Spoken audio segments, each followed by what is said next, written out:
Disait dans les titres, le cycle de concertation à la présidence se poursuit. Le chef de l'État a reçu ce samedi Souleymane Ndéné Ndiaye, dernier Premier ministre du président Abdoulaye Wade.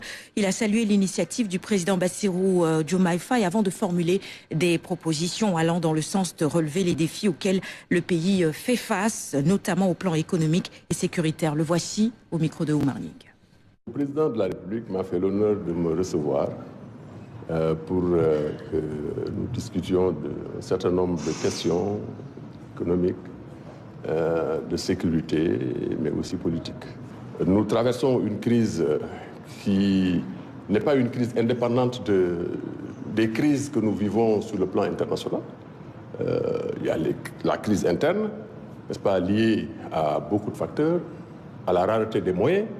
Le Sénégal, depuis quelques années, ne reçoit pas de subsides du Fonds monétaire international. Je pense qu'il y a lieu de revoir cette coopération-là avec le Fonds monétaire international, avec les bailleurs de fonds de façon générale, l'Union européenne et d'autres institutions multilatérales, mais aussi de faire en sorte d'aller chercher des ressources dans le nouveau monde. Parce que le président Wade avait rompu les voies classiques des relations bilatérales en s'invitant dans le nouveau monde, le Brésil, l'Inde, la Chine, etc., les pays arabes.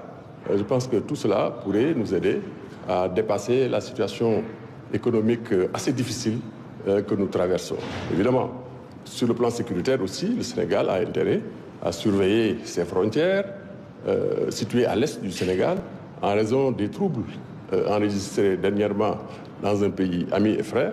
Et je pense que tout cela méritait d'être débattu avec des gens qui n'ont pas nécessairement les mêmes positions politiques que lui-même.